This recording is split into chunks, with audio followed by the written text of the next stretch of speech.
Hey guys, Siggy here with Benchmark Mortgage, and today we are going to talk about 3 simple things that you can do to get yourself closer to home ownership.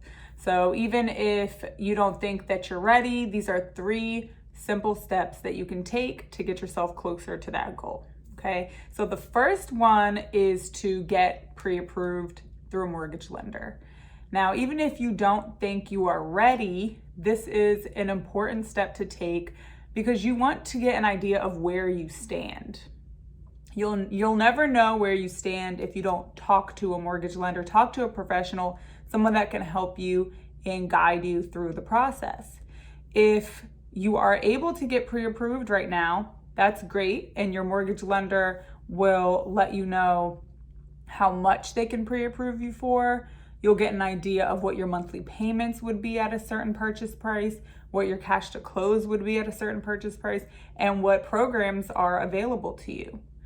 A lot of people I know are concerned about getting their credit pulled, and that's a myth that has gone around that, if someone pulls my credit, my score is going to drop tremendously. A hard inquiry can affect your credit score, but it typically only affects your credit score from from 0 to 5 points, okay? So that's not the biggest deal in the world, and in the grand scheme of things, it is definitely worth knowing where you stand, talking to a professional, and kind of laying out your situation for someone to take a look and give you an accurate picture of where you stand. Now, most mortgage lenders do use credit simulators. So when they pull your report, they'll be able to tell you what you can do to raise your credit score to X amount within an immediate time frame. It might be something as simple as paying down some of those maxed out credit cards that you have.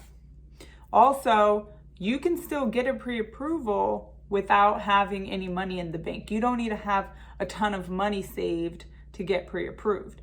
Now, if you talk to a mortgage lender and you're unable to get pre-approved right now, that's also a good thing that you went and spoke to them, because now you have someone that can guide you in the right direction and help put a plan into place to help you reach your goal of home ownership in the near future.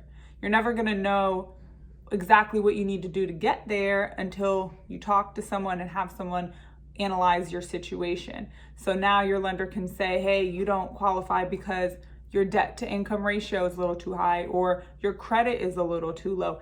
These are the things that you need to do that will get you to your goal. Now, the second thing that you want to do to prepare for home ownership is you want to start saving. So typically I tell first-time home buyers that they're going to need around 7% when they're purchasing a home. With FHA, the lowest amount you can put down is 3.5% of the purchase price. With conventional, the lowest is 3%. And then you're going to need like 3 to 4% for your closing costs. So if you want to be safe, 7% is a good goal to aim for, 7% of the purchase price. Now, just because you are saving to get to 7%, it doesn't mean that you will always need 7%. There are down payment assistance programs that can help you. In this market, it's becoming a lot easier to get seller help. So that's when the seller helps cover some of your closing costs.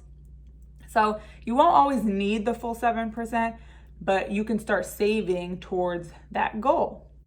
This brings me to the third step that you can take to get yourself closer to home ownership, and that is to familiarize yourself with the down payment assistance programs that are available in your state. So every state has their own state-specific down payment assistance program, and that is to promote home ownership. The government wants to promote home ownership because it stabilizes communities, helps with school systems and education and things of that nature. And so every state has their own state-specific down payment assistance program.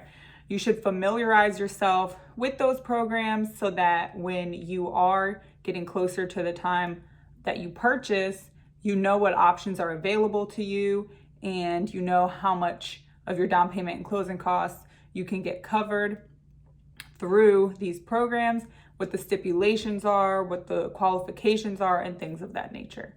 So these are 3 steps, easy steps that you can take to prepare yourself for homeownership, even if you don't feel that you are ready right now.